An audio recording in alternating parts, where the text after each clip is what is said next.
Nepal Presbyterian church चुनिखेल युवा सङ्गतिद्वारा प्रस्तुत गरिएको आजको यस दैनिक उपासनामा उपस्थित हुनुभएका सम्पूर्ण विश्वासीजन साथै सुनिराख्नुभएका हाम्रो अरू श्रोताजनहरूलाई न्यानो अभिवादन छ।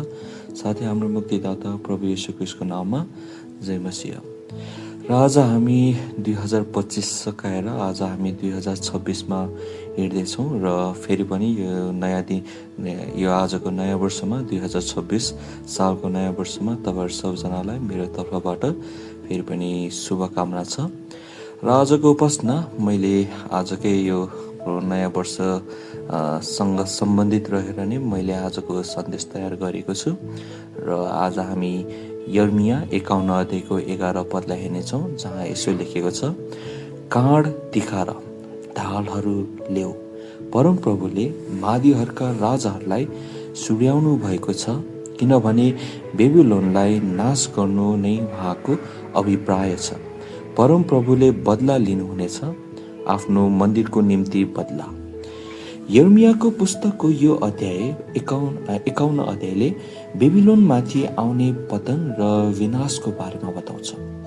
वास्तवमा बेबिलोन एक समय परमप्रभुको हातमा सुनको कचौरा थियो र राष्ट्रहरू र राज्यहरूलाई दण्ड दिन परमेश्वरले प्रयोग गर्ने एउटा उपकरण थियो।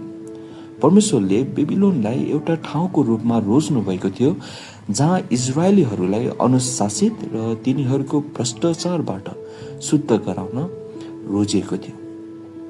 तर परमेश्वरको मन्दिरको हिंसात्मक विनाश गरेको कारणले गर्दा बेबिलोनले पछि परमेश्वरको न्यायको सामना गर्नुपर्नेछ, जुन हामी यर्मिया 52 अध्यायको 12 र 13 पद, अनि त्यसै गरी 17 अध्यायको 23 पद, त्यस्तै दोस्रो राजाको 24 को 13 पद अनि 25 अध्यायको 13 र 17 पदमा पाउँदछौँ। यर्मिया 51 अध्यायको 11 पदमा परमेश्वरले राष्ट्रहरूमाथि यसको दमनकारी शक्तिको कारण बेबिलोन विरुद्ध आफ्नो मनसाय घोषणा गर्नुहुन्छ। यस पदमा लेखिएको हामी केही मुख्य शब्दहरूलाई हेर्नेछौँ। पहिलो रहेको छ तिखार। यस तिखार भन्ने शब्दले यहाँ हामीलाई युद्धको लागि सतर्क र तयार हुनलाई जनाउँदछ। त्यस्तै गरी अर्को शब्द रहेको छ काँड, अथवा बुझ्ने भाषामा भाला। यो मानिसको उचाइ जति लामो पातलो हतियार, जसमा धारिलो फलामको टुप्पो र काठको दाँत हुन्छ, जुन शत्रुहरू विरुद्ध युद्धमा हतियारको रूपमा प्रयोग गरिन्छ।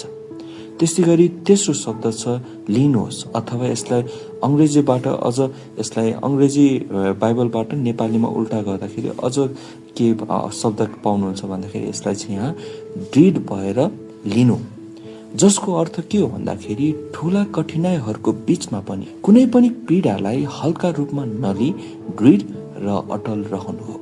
त्यस्तै गरी चौथो शब्द रहेको छ ढाल, जुन काठ, छाल वा धातुबाट बनेको शस्त्र हो, जसले शत्रुहरूको प्रहार, तरबारको प्रहार वा भालाको आक्रमणबाट बचाउन बायाँ हातमा बोक्ने रक्षात्मक हतियार हो। एउटा विश्वासी अथवा एउटा क्रिस्चियनको रूपमा हाम्रो लागि भालाहरू काँडलाई तिखार्न र ढालहरूलाई बलियो बनाउन भन्ने सन्देशले यस वर्तमान समयमा हामी विश्वासीहरूका लागि सन्देश बोकेको छ। विशेष गरी नयाँ वर्षको सुरुमा यसले हामीलाई युद्धको लागि आध्यात्मिक रूपमा तयार हुन आह्वान गर्दछ। यस बाइबल पदबाट परमेश्वरले हामीलाई दुई कुरा गर्न आह्वान गर्नुहुन्छ।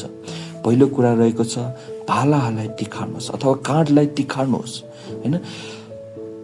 यो काँडलाई तिखार्नुहोस् भन्ने कुरा पहिलो कुरा के रहेको छ भन्दाखेरि आत्मा संयमलाई बलियो बनाएर, हामीले आत्मा संयमलाई बलियो बनाएर हामीले हाम्रा भालाहरूलाई तिखार्न सक्दछौँ, ताकि हामी अनुशासित र ईश्वरीय जीवन बिताउन सकेका हौँ, जुन तीतसको 2 अध्याय 11 पदमा पाउँदछौँ। त्यसकारण मत्ती 26 अध्यायको 41 पदले हामीलाई फेरि पनि यो याद गराउँछ कि जागा रहो, प्रार्थना गर र परीक्षामा नपर। आत्मा त साँच्चै तयार छ, तर शरीर दुर्बल छ। त्यस्तै गरी दोस्रो, भालालाई कसरी हामी तिखार्न सक्छौँ भन्दाखेरि हामीले हाम्रो आत्मिक विवेकलाई पुनर्जीवित गरेर ताकि हामी आफ्नै स्वार्थी सोचाइबाट बहकिन नपरोस्, बरु आफ्नो जीवन र सिद्धान्तलाई नजिकबाट हेरौँ। तिनीहरूमा दृढ रहनुहोस्, किनकि यदि तपाईले त्यसो गर्नुभयो भने तपाईले आफूलाई र आफ्ना सुन्नेहरूलाई दुवैलाई बचाउनु हुनेछ, जुन हामी पहिलो तिमोथी 4:16 पाउन सक्दछौँ है। अब दोस्रो बुँदा जुन हामीले आजको पदबाट लिएका छौँ, दोस्रो बुँदा के रहेको छ भन्दाखेरि हामीले हाम्रा ढालहरूलाई बलियोसँग समातौँ। अब ढालहरूलाई बलियोसँग कसरी समात्न सकिन्छ भन्दाखेरि पहिलो कुरा छ येशू ख्रीष्टमा हाम्रो विश्वासलाई बलियो बनाएर, ताकि परीक्षाहरूमा पनि परमेश्वरसँगको हाम्रो एकता दृढ रहोस्। पिटर डिजिटले भन्नुहुन्छ कि विश्वास भनेको चाहिँ हामीले मुक्ति प्राप्त गर्ने एउटा हतियार हो र यो बिना हामी परमेश्वरलाई खुसी पार्न सक्दैनौँ र मुक्ति पनि पाउन सक्दैनौँ है। दोस्रो कुरा, हामीले ढाललाई कसरी बलियो बनाउन सक्दछौँ?